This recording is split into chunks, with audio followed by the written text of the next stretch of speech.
everybody. Anthony Wade here, and I am the host of the Lead 360 podcast. Welcome. If this is your first time tuning in and you're watching on YouTube, comment below. Let me know where you're tuning in from. If this is your first time tuning into the channel, I'd appreciate it if you subscribe down below and follow the show so that you get updated every time that I post a new podcast. And as always, if you find value in today's episode, share it with somebody that you lead or somebody that you love. That's how this channel grows. That's how we build more confident and competent leaders. I think that the world so desperately needs today. And if you're listening to this on the podcast, leave a review. This is totally free. I do this out of the passion that I have of growing more leaders. And I think that if more people would step up and share their growth, their journey, their desire to be, do, and have more, then it will inspire others like yourself to go out and achieve more instead of playing at a mediocre level, accepting average as their life. I want you to think about how you can continue to level up. And today we're going to be talking about one of the most important laws from a book that I picked up many years ago. And in fact, from one of my mentors, John Maxwell. And that is this book of 21 Irrefutable Laws of Leadership. Now, if you haven't read that book, it is the pinnacle, I think, of growing as a leader. They're irrefutable laws because it gives you the roadmap of building yourself from the inside out. Contrary to popular belief, when I started getting into leadership, as a naval officer, as a husband, as a father, as a leader inside the home and outside the home and in the community, I lacked a lot of character. I had a lot of character flaws. I had all the credentials, and I thought and fell into the trap that maybe you're there too. If I achieved more, then I could be more. And what I realized is that you have to become more so that you can achieve more, not just for yourself, but for other people, those you lead and those you love. And, in 2015, as you heard the story before, I was struggling as a brand new naval officer. I went from enlisted to officer. And for those who are in the military, that's what's called a Mustang. And it was very hard to do. Great achievement. But what I found is that I was bigger on the outside than I was on the inside. Had all the medals, the credentials, the degrees, and all that stuff, but I still felt empty on the inside. It wasn't until I realized that I have to start growing from the inside out.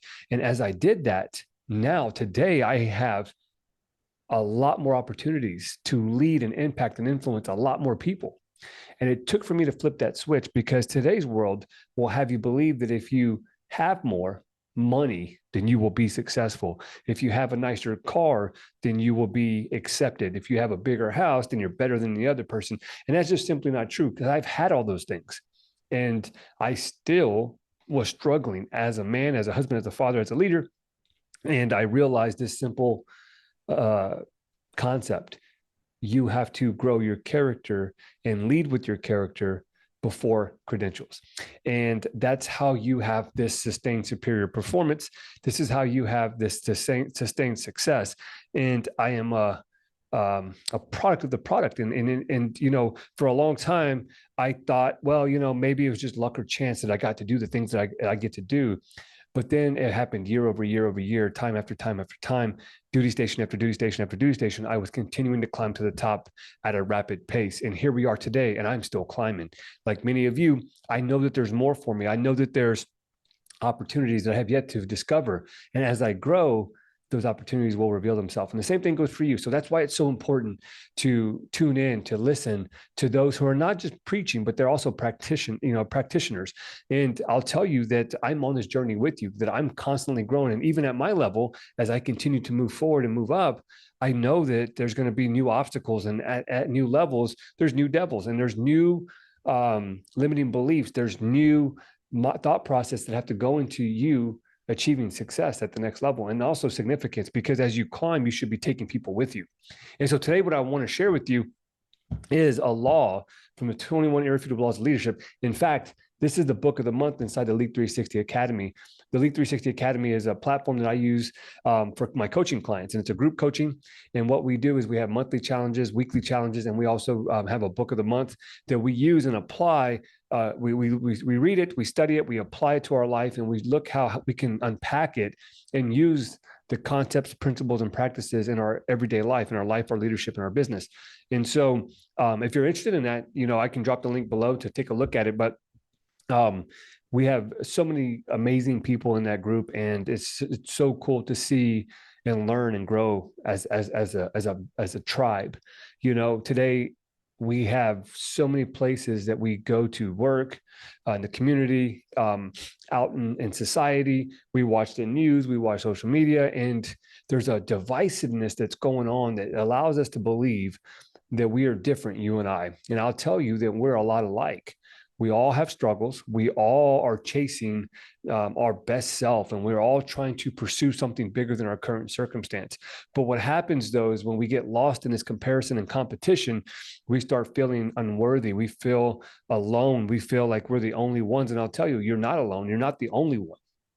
And so that's why this platform was created. And that's why the Lead 360 Academy was created, for people like you and I to come together and grow based off of our experiences and our circumstances and where we're at in life. And so if that's something you're interested in, I'll drop the link below. You can check it out. But let's get to today's episode. Okay. The law of the lid is what we're going to uncover today. And the law of the lid says that your leadership ability will equal your level of effectiveness. And the law of the lid will show us that at every area of our life, as we go up, there will be lids to our growth. And it's up to us to identify those lids and uncover those lids. For example, one of the biggest lids that I had in my growth, in my progression, was the limiting beliefs. I would get to a certain point, and then I would have those limiting thoughts or those limiting mindset that says, you're not good enough. Who do you think you are? You're not qualified. They don't choose people like you. Remember where you came from. All the things that come from a past that was less than desirable. I would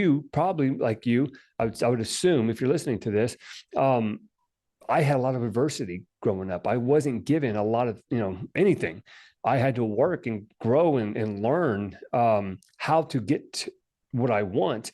And I had to have a work ethic that allowed me to level the playing field, because I wasn't the smartest kid. I wasn't the brightest. I didn't have all the tools and resources necessary to have this success in life. There was no roadmap. There was no pathway. My parents weren't, doctors or whatever. I basically had to break the mold and look at these generational curses and say, okay, how can I break them? How can the buck stop with me? How can I be that person, that one that changes generational poverty? How am I that one that changes these negative outcomes in life? Because what I was given, I never want to give to my children or my spouse or my family. And so we have to look at the law of the lid as your effectiveness is going to be determined by your ability to lead. And here's the thing. When we look at work ethic, there's working hard is great. Like, you have to have a strong work ethic, but you also have to be efficient. And the only way to be efficient is by increasing your level of leadership. And so how does this work? I want you to think of leadership as like a dartboard. Okay. There's a target in the middle, then there's a ring and a ring and a ring. And so there's rings going out. In our life, those rings are the roles that we play. Everything begins with that target in mind. And that target is you. Everything is in the center. It belongs to you. So the first thing that you want to start learning how to lead is yourself. That starts the effectiveness. So when you're leading yourself, what are you putting into your brain, your body? Are you reading good things? Are you focused on social media or the news or whatever's happening in the world? Are you putting good food in your body, nutrition, so that you can go out to the gym and to challenge yourself physically and crush it? And as you look at these pillars for yourself, it's the mindset, the movement, the meaningful relationships, and your mission. What do you stand for? What are you creating in life that's bigger than your current circumstance? And so I usually use these 4 M's: mindset, meaning, movement, and mission. And when we look at ourselves, if I can lead me and take care of me, then I can take care of you. But what we have today are a lot of leaders who will try to, lead others in this do as I say, not as I do mentality. And I want you to consider that that is a flawed way of thinking and a flawed way of leading.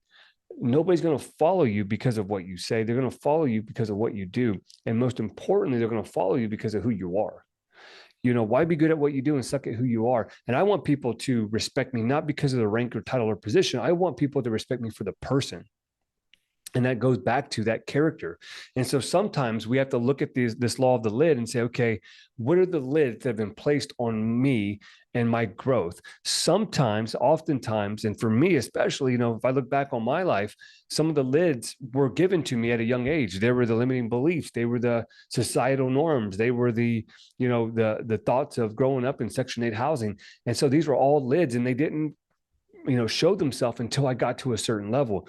When I was a hospital corpsman and I got an opportunity to work with the president, I automatically had a limiting belief, like I don't belong here. This isn't, for me. They don't choose people like me. They don't know where I came from. They must not understand who I am and the struggles that I had.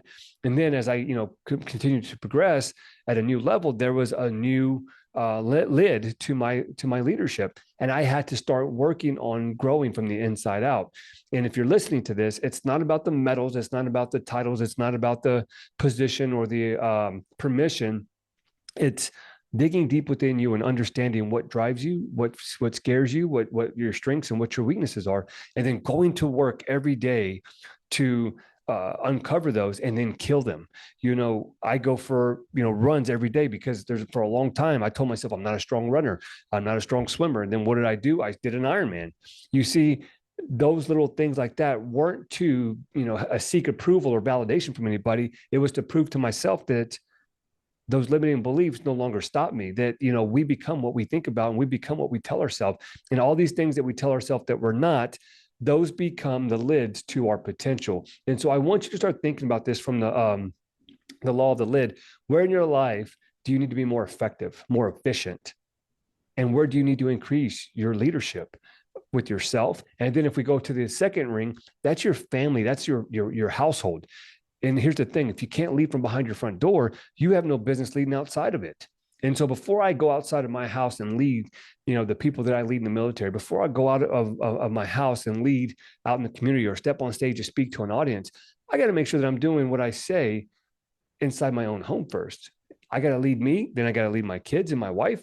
I got to lead inside my house. And if you can't lead from behind your front door, you have no business leading outside of it. But how many people do you know who go out there and preach a good talk, but they are not practicing what they preach? Their home life is a mess. They're trying to give marriage advice, and meanwhile, they're one conversation away from a divorce. And so I want you to start looking at, how do I take care of me?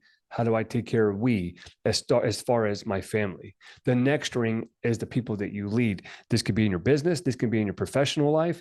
This can be in your whatever it is that you're up to, that you're influencing other people. Could be your podcast. It could be your social media accounts.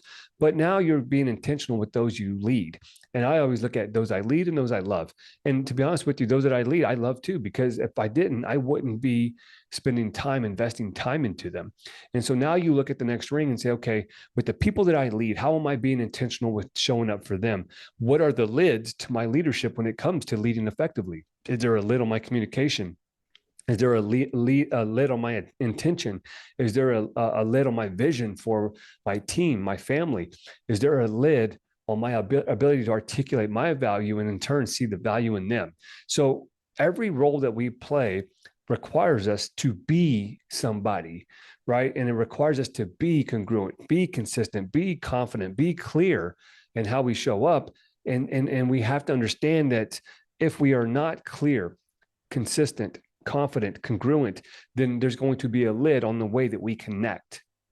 And so I want you to become aware of those things, those barriers to your ability to be effective with your leadership. And as you continue to grow as a leader, then your influence begins to grow, your impact and your income, because you will get promoted, you will advance, you will get those opportunities to step on stage and get paid. The reason why most people don't follow you is because you lack congruency. The reason why, most people don't follow others that are quote unquote leaders is because they're not living what they're talking about. They're not practicing what they preach. I see this all the time, that there's people that will go on, social media or on stage and they'll talk a good talk, but you can look at them and say, dude, you're 150 pounds overweight and you're talking about discipline. Get the hell out of here. And I can't tell you how many people have pursued me in coaching or mentorship because of my ability to take care of myself and my ability to be a practitioner. I'm not on social media every day. I don't record podcasts every day. You know why? Because I'm out there practicing. I'm putting in the reps and then getting the results and coming back here and documenting it through this podcast, through social media. If I was on social media all day long every day, then that basically will tell you that he must not have a life, that he must not be doing what he's talking about. Because if you're doing it, then you don't have time to jack around on Facebook and Instagram. If you're doing if you're practicing what you're preaching, you don't got time to sit here and just go live every day and be on just waiting for people to give you a like or a heart emoji or whatever the hell that is. You have to be out in the trenches getting dirty. And then once you get the result, then you come back. Most people are not following you because you haven't got no results. You want the end result, but you have not put in the reps. And so I want you to consider this. The only way that you're going to find out and figure out these lids to your potential, these lids to your leadership, is by going out there and failing, putting yourself out there, being, criticized, being judged, because you will. And now going back to the drawing board and say, okay, cool. This is the result I have. I can't change the result until I get a result. And let me be honest with you. The results you get at first are going to be crap and you're not going to like them. But that's part of leadership. Sometimes leadership is a lonely ship. And we have to understand that if I'm going to get after it, I'm gonna fall. But as long as I get back up, I will continue to move forward. And so many people try this hand at leading others, try this hand at influencing. And the first sight of criticism, the first judgment that they get from somebody else, they fold, because what happens is those people call them a fraud, or they call them a fake, or they do this, and it validates how they feel. And now they no longer have this motivation. And this isn't, for me, this isn't motivation. I'm beyond motivated. Like, motivation is temporary. When you go to, motivation and you're looking for motivation to do things, then is it really what you want to do? Probably not. There's a difference between motivation and a desire. And a desire is the ability to serve, and the internal guidance, the internal compass that says, this is my life's calling. This is my life's mission. I can't tell you how many times I wanted to quit this and say, you know what? It's not worth my time. I don't have the time. I'm too busy, yada, yada, yada. And usually when I say that, I get a call. Hey, how come I haven't heard a podcast? Hey, can you come speak on stage? And I'm like, dang it.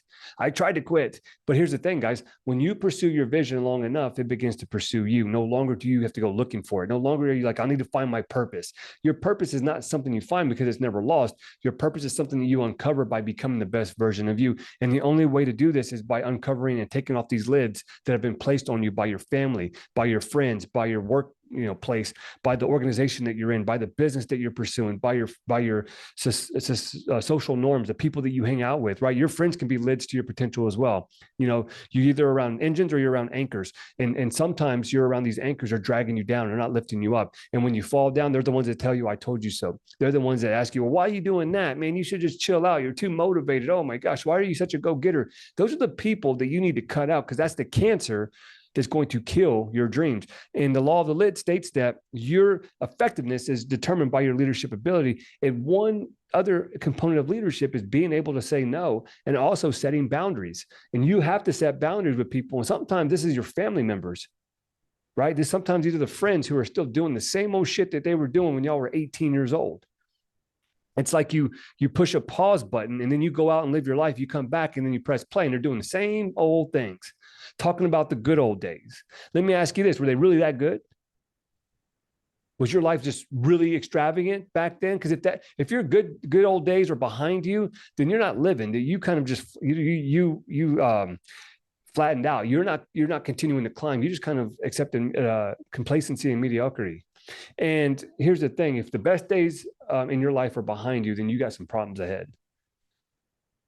I'm under the mentality that the best is yet to come, because I have yet to uncover my best self. I'm pursuing my best self. And as I continue to climb and lift these lids, then I'm able to uncover a little bit more of my best self. And as I continue to grow, as I continue to learn, as I continue to earn, guess what? My life becomes better. And so the best days are ahead. They're never behind you. They're always ahead of you. So if you're hanging around people who are talking about the good old days and the best days are behind you, Then you need to get some new friends.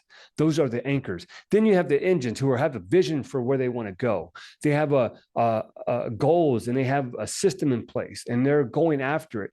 And are they perfect? No, they're in progression. They're not chasing perfection, but they're able to get results and change results. And they're able to get wins and they're able to celebrate you and celebrate themselves. And now you're talking about growth growth stuff. You're not talking about this gossip stuff, right? And you need to surround yourself with engines. And so when we look at the law of the lid, if you read the book, 21 Irrefutable Laws of Leadership, they talk about the story of McDonald's. The McDonald's brothers were very smart. They created this burger joint as we know today as McDonald's.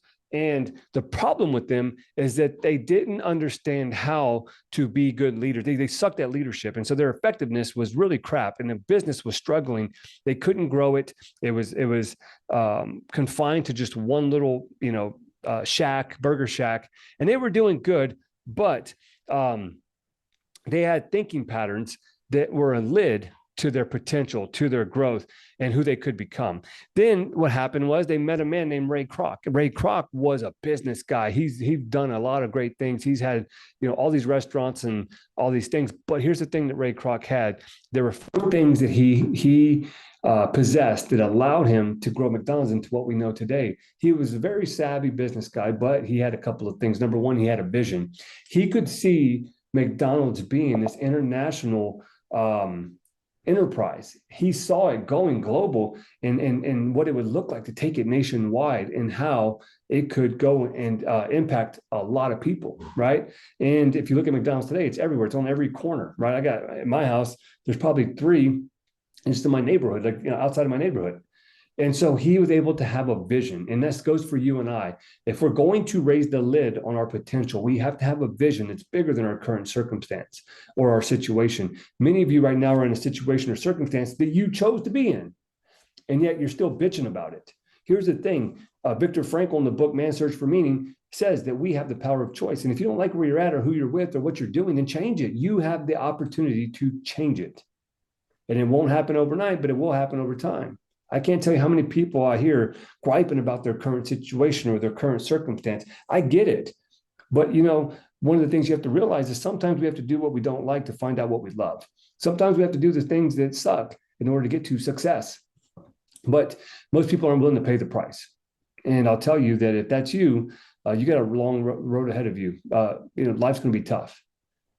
And so back to Ray Kroc, he had a vision. He could see McDonald's going nationwide. Number 2, he assembled a team. He went and found the sharpest people, the most smart and sharpest people with the work ethic. And he built this team that allowed him to go and grow this McDonald's business into a monstrosity of a restaurant. And he didn't surround himself with stupid people or dumb people or people that watched the news and gossiped about the president and politics and all this other stuff. He found the sharpest people that he could find and that he knew, and he assembled that team together. And the same thing goes for us. We have to surround ourselves with people who are growth-minded, who can see potential in us when we can't see it. They can look at our blind spots and call us out on our BS. They tell us what we need to hear, not what we want to hear. The next thing that he did was he was willing to sacrifice.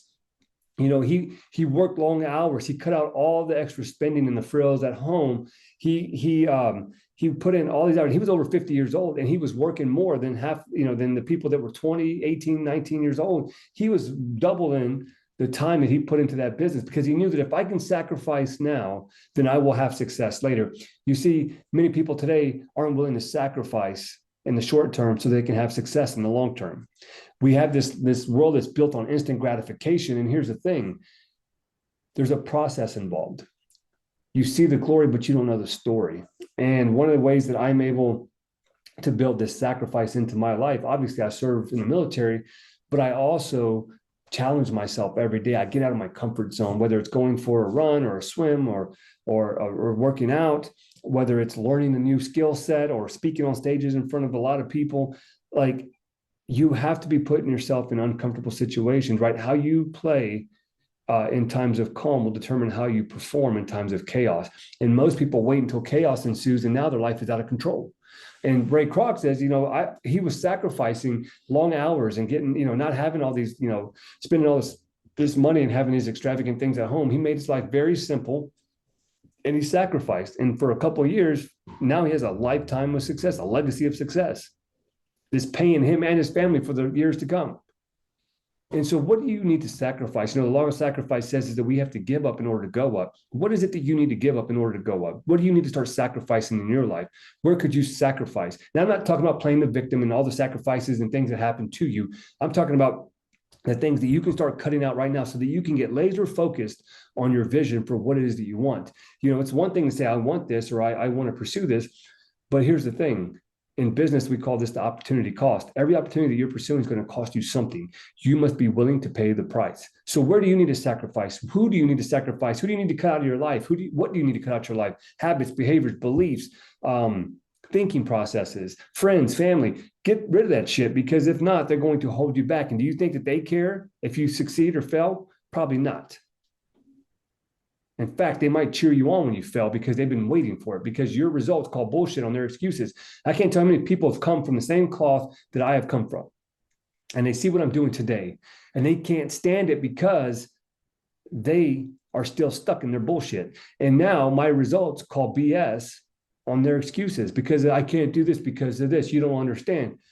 And I'll tell you, I played that card for a long time, and that victim mentality is worthless. It does nothing for you. And when you hang out with victims, guess what you become? The same thing. And so you got to get rid of them. You got to cut them out. And I'm sorry, yeah, if it's your family, I love you, but I don't have to hang around and stick around with you. Your friends, yeah, it's cool, man. Keep talking about the good old days. I'll be back.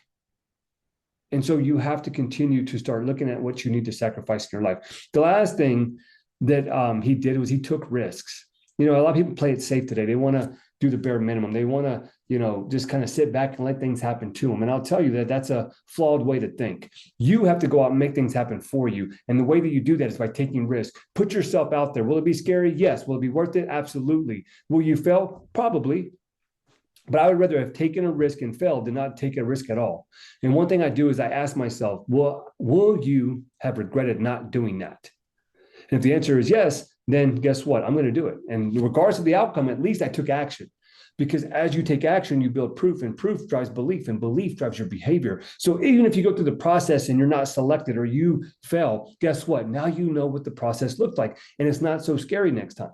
Now it's familiar. And what's our biggest fear? The unknown, the unfamiliar. And when we are able to pursue something, regardless of the result, guess what happens? We learn something about ourselves. We lift the lid of our belief system that, man, I can't do that. It's impossible. Well, guess what? Now I took action. I see it, and it's not that bad. One of the biggest things for me, with Ironman was that I was so afraid of swimming. Like, I sucked at swimming. And I kept thinking, man, I got to swim in the ocean over a mile. Like, I've never done that before. And so it was the fear of the unknown. And I thought, man, there's no way I'm going to be able to do this. And so what did I do? I kept swimming. Yeah, I sucked. And then I sucked less, and then I had success. And then when I went to the race, guess what? Boom, done it. Now it's not scary anymore. I can go do an Ironman tomorrow, next week, next year. Because I do it now, I understand what to expect. And I know that my potential is I can do it because I've done it before. Same thing goes for you and I. And so, and whatever you're pursuing, stop pumping the brakes and push the gas, get after it.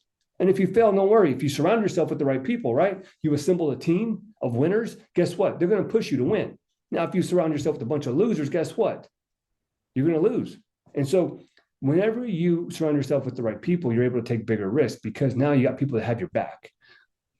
I'm not talking about the people like, oh, yeah, good job, man, I got you. Yeah. No, I'm talking about people that are in it with you. And Ray Kroc was able to take risk. He borrowed almost all of his money from his life insurance. Now, this guy was over 50 years old. So he basically liquidated his life insurance, basically putting his life out there and saying, dude, this is it. I'm all in. Where do you need to be all in? Where do you need to start looking at your life and saying, man, I gotta stop playing half-ass. I got to stop tiptoeing around and just kind of 1 foot in, 1 foot out. Where do you need to start playing and being all in? Because once you're all in, there's no going back. And once you're all in, you realize who's your real friends. And once you go all in, now you understand what it takes to win. And I think that that's so important because so many people today are living life half-assed. 1 foot in, 1 foot out in their marriage, 1 foot, one in, 1 foot out in their families, 1 foot in, 1 foot out in their career, 1 foot, one in, 1 out in their finances. And now they get an average life, if at best. And so I want you to start thinking about where do you need to be all in? And I want you to think about this. Your personal success without leadership will limit your effectiveness. And so the law of the lid, leadership ability determines your level of effectiveness. As you start to lead yourself, lead behind your front door, lead other people, your effectiveness will increase because now you have people enrolled in the pursuit of your vision. And now you have a clarity of what the vision looks like and the goals that you need to obtain to get there. You have consistency based off of taking action that builds the confidence and the conviction that enrolls people into following you. Because if you're not convicted in your ability to lead, if you don't have confidence in your ability to lead, then people will never be convinced in your ability to be a leader.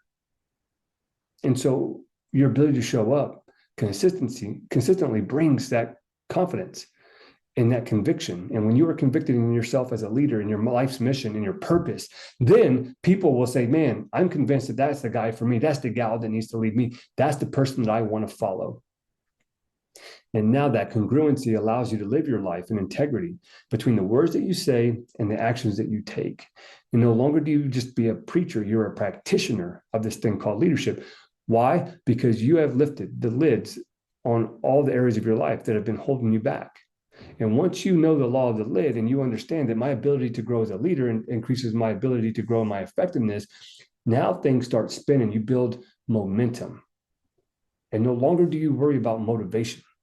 Because when you got momentum, nobody can stop you. Motivation alone will get you going, but it's the momentum that you build through discipline that keeps you in the game. So with that being said, I want you to think about this. What are your top 3 goals for the next 90 days, the next year? And what are the lids that are on your life right now in the different areas of your life that are preventing you from moving forward? Become aware of those. And now find people to surround yourself with that are going to allow you to get to that next level. They're going to push you into your greatness. You assume success when you will get around successful people. And so take a look at your goals, get the clear vision of what it is that you want your life to look like, regardless of your current circumstance, and then ask yourself, start sacrificing. And where do I need to start cutting things out? You do this, you embrace the law of the lid, and you will lift the lid on your potential, and you will be unstoppable. You will reach your leadership potential and increase your effectiveness. I'll talk to you soon.